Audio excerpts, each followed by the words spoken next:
Welcome to this lesson. I want to take a little journey with you into the most fascinating organ in the human body, the brain. Specifically, we'll explore how this incredible organ processes visual. It turns out that thinking with your eyes isn't just a useful trick, it may be a fundamental aspect of human cognition. After all, seeing is so intrinsically linked to understanding for a very good reason. Our brains are masterful visual processors.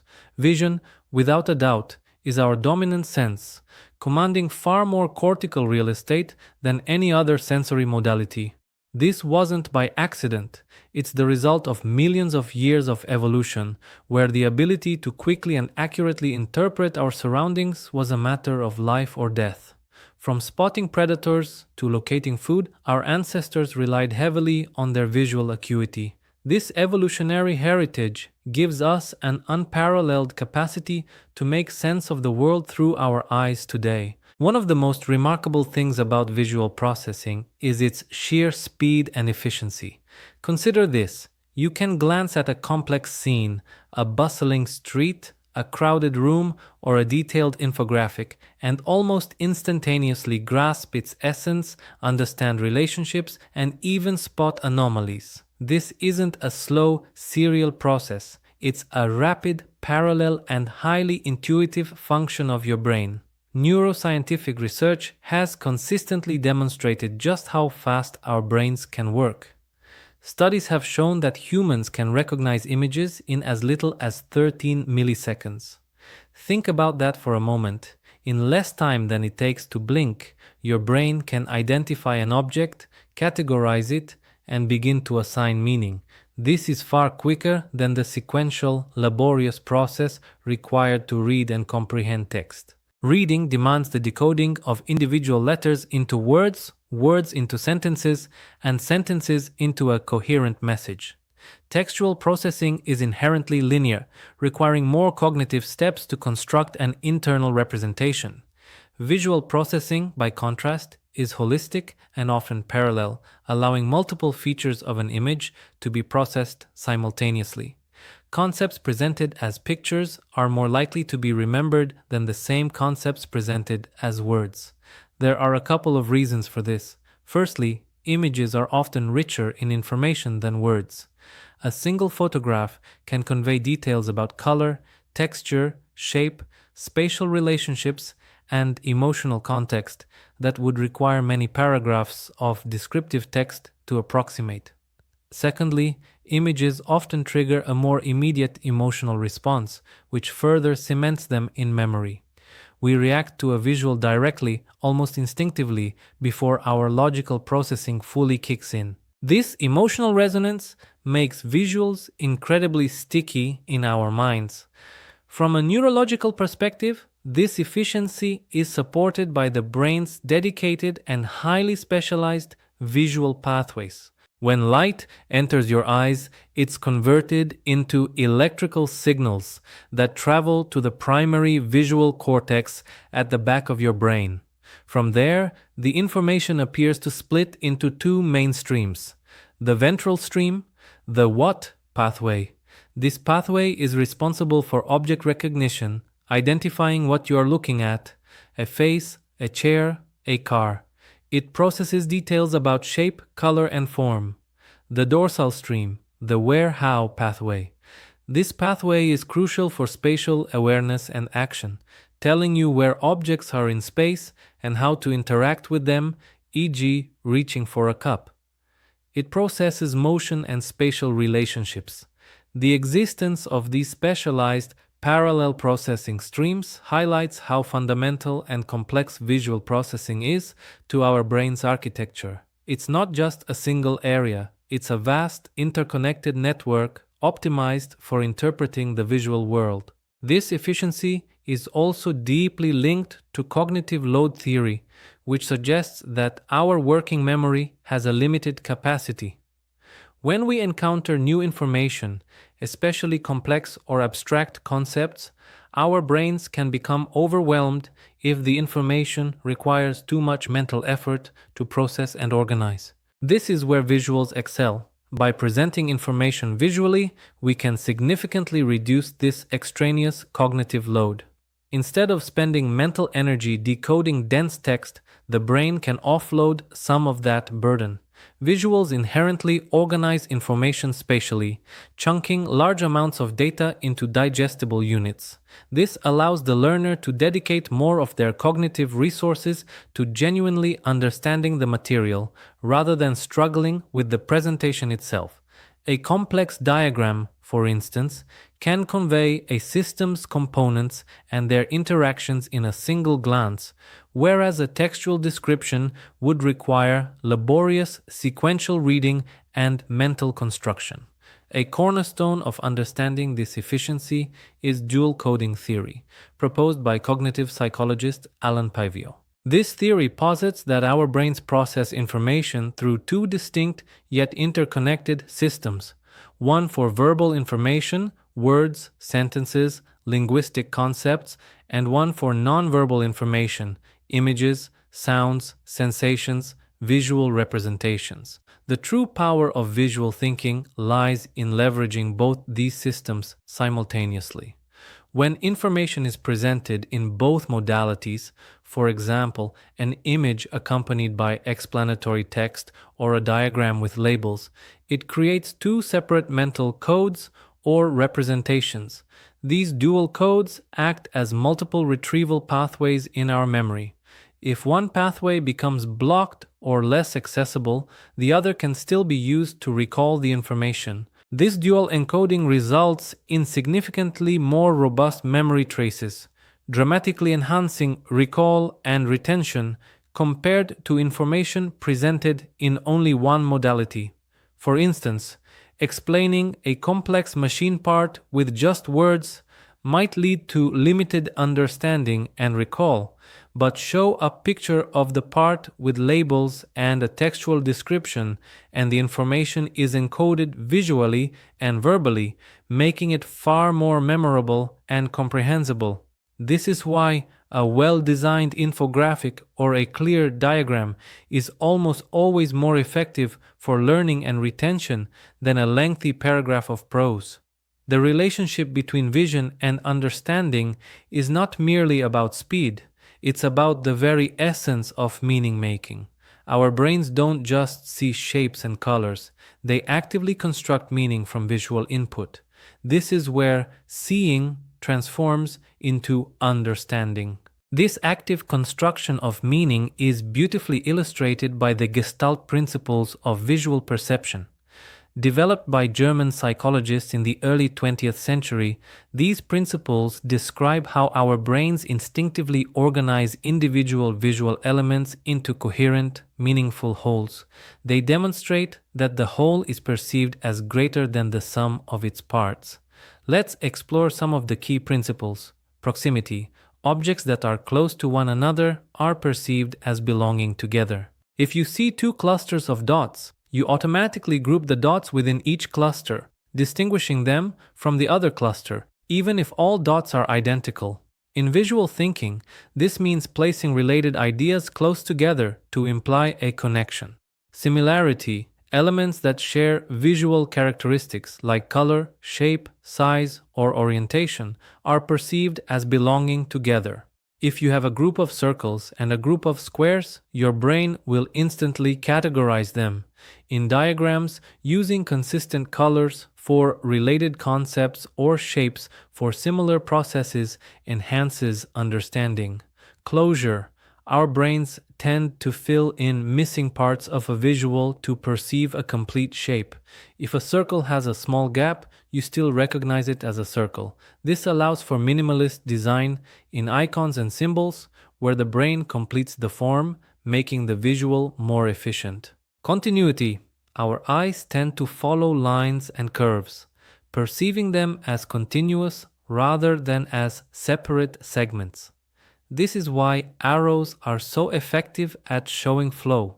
Your eye naturally follows their direction. Figure ground. We inherently perceive some elements of a visual as the figure, the foreground object, and others as the ground, the background. This principle helps us focus on what's important, such as distinguishing text from a page or an object from its environment. Common fate. Elements that move in the same direction or seem to be moving together are perceived as a single unit. Think of a flock of birds flying in formation. You see them as a single entity. While less direct for static visuals, it underlies our perception of animated processes. These Gestalt principles aren't just abstract theories. They are the rules by which our brains naturally make sense of the visual world.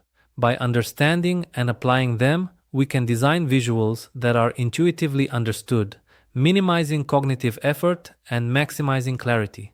Furthermore, visuals are incredibly effective at building and sharing mental models and schemas. Our brains operate by creating these internal frameworks or representations of how things work, be it a process, a system, a concept, or a relationship. When we try to explain a complex system using only words, each person constructs their own, often differing, mental model. This is a primary source of miscommunication. Visuals, however, provide a shared external representation that everyone can literally see. A clear diagram of an organizational structure, a flowchart of a customer journey, or a concept map illustrating a new strategy helps to align everyone's mental models, ensuring a common understanding. This shared understanding is critical for effective collaboration, problem solving, and decision making within teams and organizations. The connection between vision and understanding also extends to the realm of emotion and insight. Visuals bypass purely logical processing and tap directly into our emotions, leading to deeper understanding and engagement. A photograph of a struggling community can evoke more empathy and drive more action than a statistical report on poverty. This emotional resonance makes complex or sensitive information more impactful and memorable. This direct link is particularly evident in the experience of visual thinkers like Temple Grandin. She describes her thinking as operating primarily in pictures, patterns, and abstractions. For Grandin, understanding is seeing. She doesn't just process visual information, she thinks visually. This allows her to simulate complex environments in her mind, like designing humane livestock facilities, and identify design flaws or inefficiencies that others, relying solely on verbal or abstract thought, might miss. Her ability to think in pictures means she can mentally walk through a facility, anticipating how animals will react to different structures and identifying potential points of stress or injury before construction even begins. This incredible capacity for visual simulation directly leads to practical, innovative solutions. As she notes, her unique cognitive style allows her to process information differently, revealing hidden gifts that are often undervalued in a verbally dominant world. Her insights underscore that visual thinking isn't just an auxiliary skill. For some, it's their fundamental mode of understanding and problem solving. This power of visualization to foster understanding is also highlighted by Todd Churches in his concept of visual leadership. He stresses that visuals capture attention, aid comprehension, and enable your team members to retain the information you need them to use. This directly connects to the speed and efficiency of visual processing and its ability to lead to deeper understanding. When leaders use visual language to crystallize strategy and insights, they are transforming abstract goals into concrete, understandable, and memorable visual representations. This visual clarity ensures that messages are not just heard, but truly understood and retained, thereby inspiring action and aligning efforts. In essence, visual processing isn't about passively receiving information, it's an active, interpretive process through which our brains construct meaning. It leverages evolutionary advantages, dedicated neural pathways, and inherent cognitive principles to deliver information rapidly and efficiently. This culminates in a profound connection between what we see and what we understand. By consciously engaging in visual thinking, we align our communication methods with our brain's natural processing strengths, leading to clearer communication, deeper learning, enhanced memory, and more innovative problem solving. Embracing visual thinking is thus an act of working with your brain rather than against its inherent design. Welcome back! So, we've already covered a bit of the history of visual thinking and hopefully put to rest the idea that you have to be an artist to do it. Now, I want to get into the nitty-gritty of why this whole process is so powerful. We're going to look at the remarkable cognitive benefits that visuals offer. These aren't just abstract ideas. They're scientifically backed advantages that can seriously improve how we learn, remember, and process information. Our brains are incredible learning machines, constantly searching for the most efficient way to handle the fire hose of information we face every day. In this quest for efficiency, visuals are, without a doubt, a secret weapon. They don't just add a little flair to what you're doing, they fundamentally change how your brain engages with and holds on to information. The cognitive advantages of using visuals in our thinking and communication are huge, leading to better comprehension, stronger recall, and a significant reduction in how hard our brains have to work. One of the most immediate and impactful benefits of using visuals is how they dramatically improve both comprehension and recall. Think about the last time you tried to understand a complex set of instructions, read a long report, or sit through a presentation that was pure text. How much did you really grasp and how much did you retain later? Now compare that to trying to understand a concept with a clear diagram, an infographic, or a compelling visual story. The difference is often striking, right? At the core of this phenomenon is the picture superiority effect, a well-established cognitive principle. Simply put, information shown as pictures is remembered significantly better and processed more quickly than the same information presented in words. This isn't just a minor perk.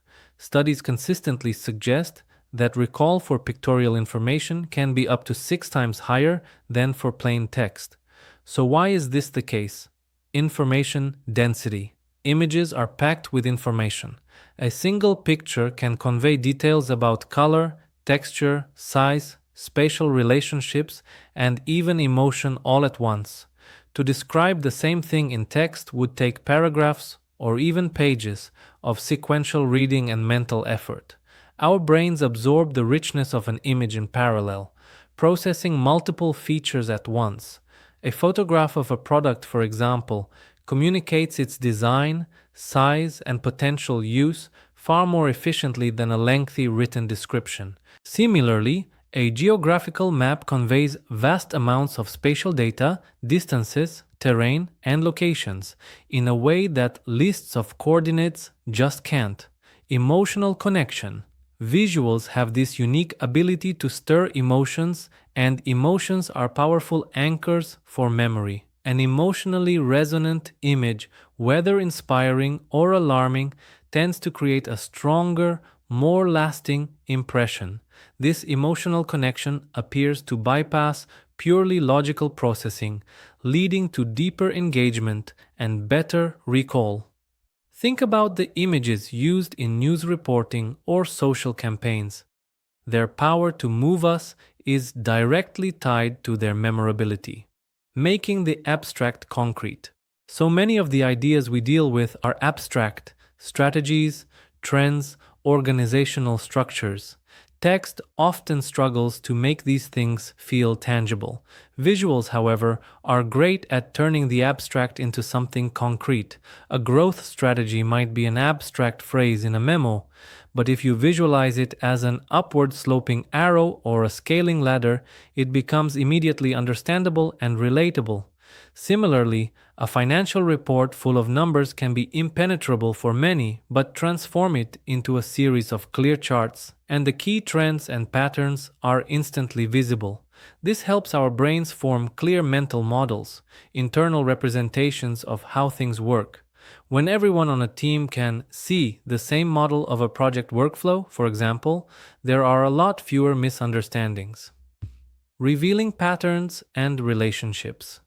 Our brains are wired to spot patterns, anomalies, and relationships.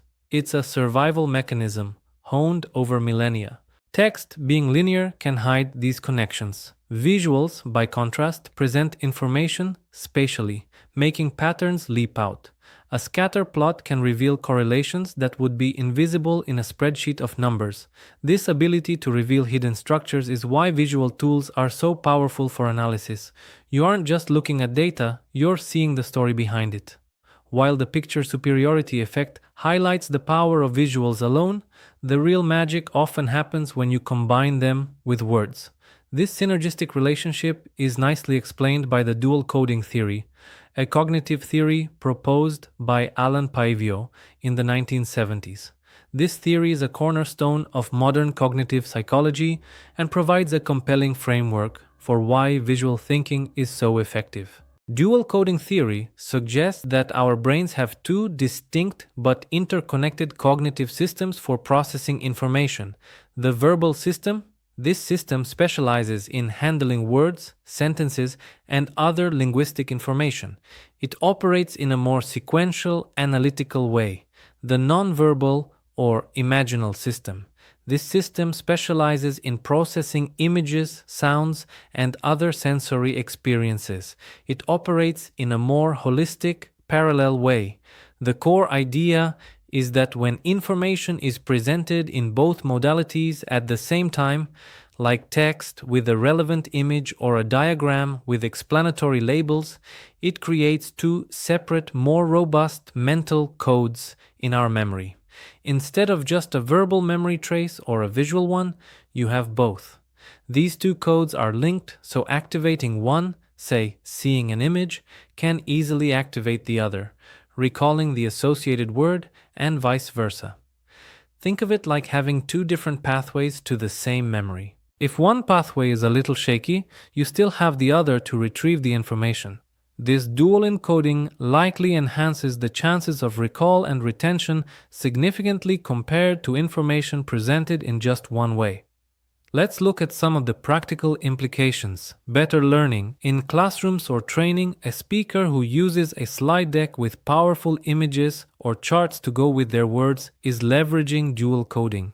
The audience isn't just hearing information, they are seeing it, which creates both verbal and visual memory traces. This is far more effective than a lecture with just a wall of text.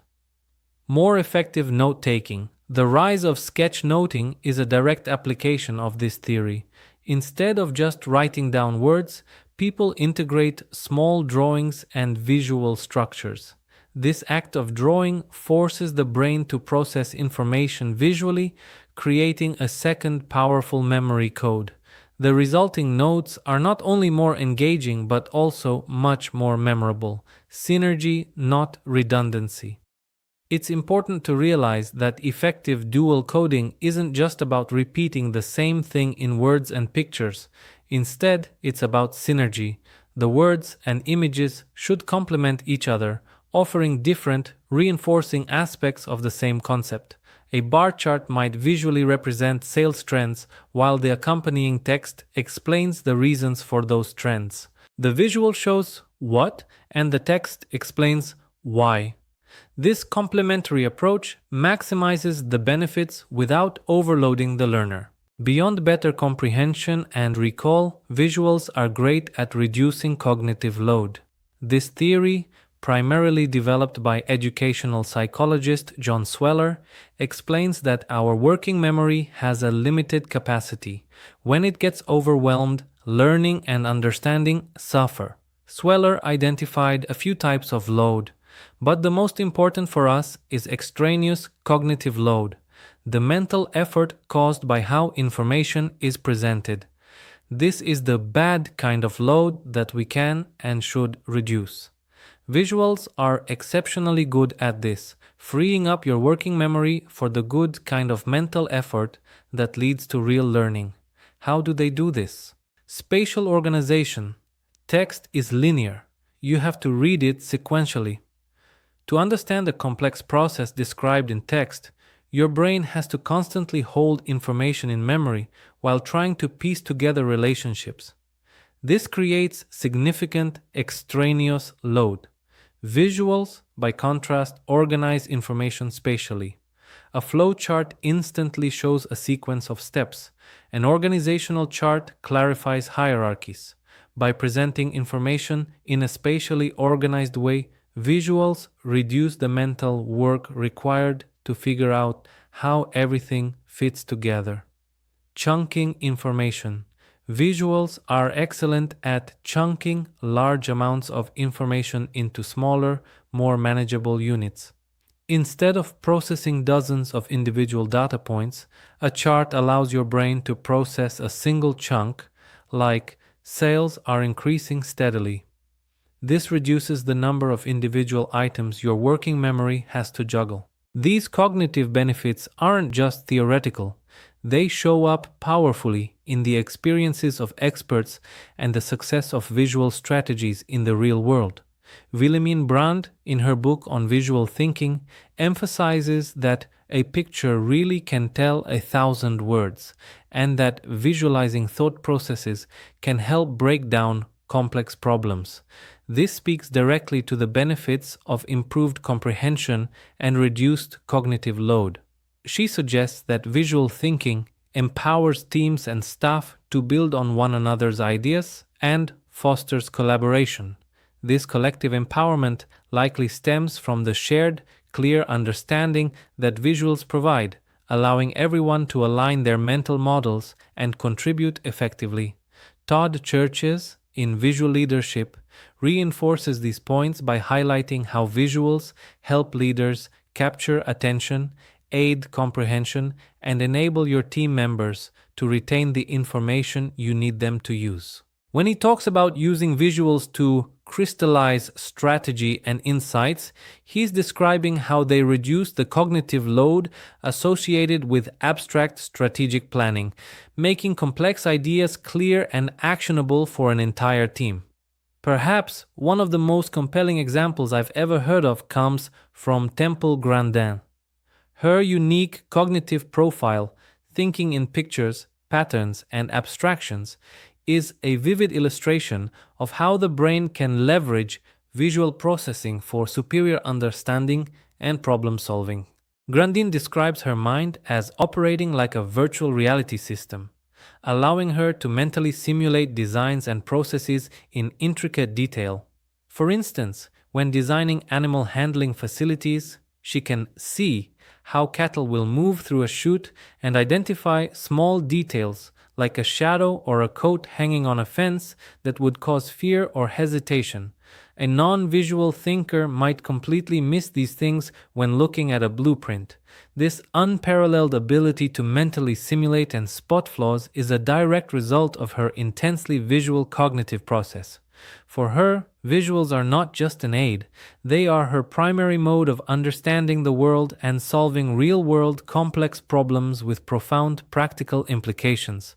Ultimately, the cognitive benefits of integrating visuals into our thinking and communication are clear. They tap into our brain's innate capacity for rapid, efficient visual processing, leading to better comprehension and recall. Through the power of dual coding, words and visuals work together to create strong memory traces. Most importantly, by using visuals, we can dramatically reduce the extraneous mental load, freeing up our brains to really grasp and learn complex material. Embracing visual thinking isn't just a creative pursuit, it's a scientifically backed strategy for optimizing your brain's performance. Welcome back. So, we've already spent some time talking about how our brains are wired for visual processing and how much our thinking benefits from using visuals. Today, though, I want to explore something even more fundamental: metaphors, and analogies. We often think of these as just literary tricks, but I've come to believe they're a lot more than that. They are some of the most powerful tools we have for connecting a new, complicated idea to something we already know. They take something abstract and make it feel concrete, which in turn makes it deeply understandable. So, why we think in metaphors? It's pretty clear that as humans, we're wired to think metaphorically. If you look at the history of human communication, from those ancient cave paintings to the elaborate diagrams we use in science today, we've always tried to make sense of the new by comparing it to what's familiar. This tendency is likely tied to how our brains build knowledge. We're constantly layering new information onto existing mental frameworks. Metaphors and analogies are the bridges we use to make these connections, and when we turn them into visuals, their impact seems to multiply. A visual metaphor is essentially a concrete image that stands in for an abstract concept, hinting at a deeper meaning. It's not just about showing a picture, it's about choosing a picture that truly represents something intangible. Think about it. A light bulb above someone's head isn't just a bulb, it's a visual shortcut for an idea. A winding road isn't just pavement and trees, it's a powerful symbol for a journey or a strategic path. This approach has some real cognitive advantages, bypassing linear logic. Unlike a long block of text that you have to read word for word, visual metaphors get their point across almost instantly. They tap into our intuition and our natural ability to recognize patterns. Our brains don't have to decode sentences, they just see the connection. This kind of rapid comprehension dramatically reduces the mental effort needed to grasp complex ideas, creating a cognitive bridge. Visual metaphors are fantastic at connecting a new concept to something the audience already understands. This familiar anchor allows people to quickly process new information by mapping its characteristics onto what they already know. For example, if you're trying to explain a complex sales process, you might compare it to a funnel. This immediately gives people a pre-existing schema to work with. They know things go in at the top, narrow down, and exit at the bottom. Suddenly, a potentially confusing process becomes clear. Universality and cultural resonance. While some metaphors are culture-specific, many are widely understood. A mountain for a challenge, a heart for love, or gears for a system, these things resonate almost everywhere. The key is picking the right metaphor for your specific audience.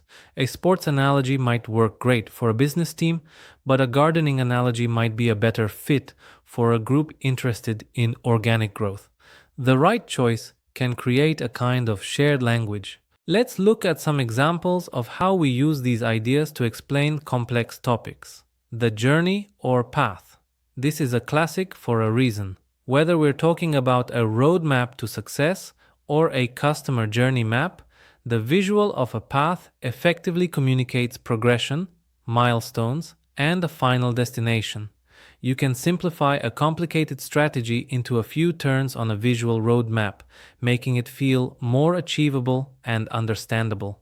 The building structure.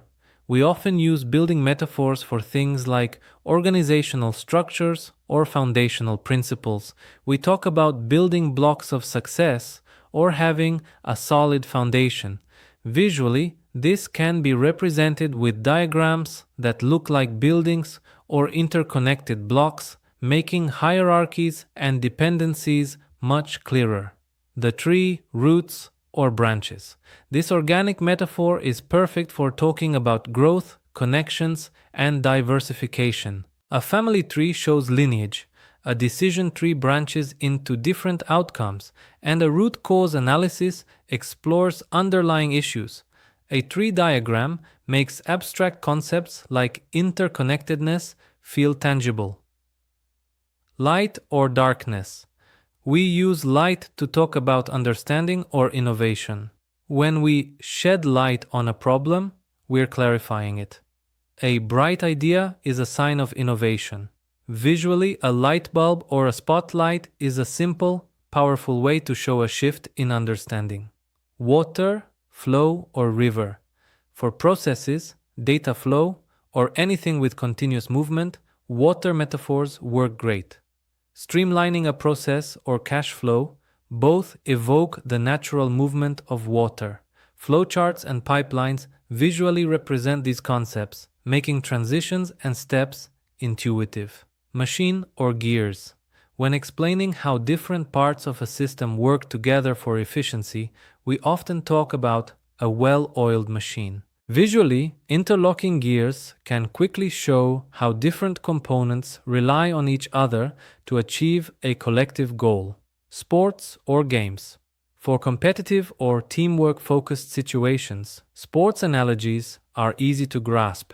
Hitting a home run or moving the goalposts translate easily into visuals that convey action and strategy. One of the biggest hurdles in communication is grappling with abstract concepts. Things like strategy, culture, or innovation are tough because they don't have a physical anchor.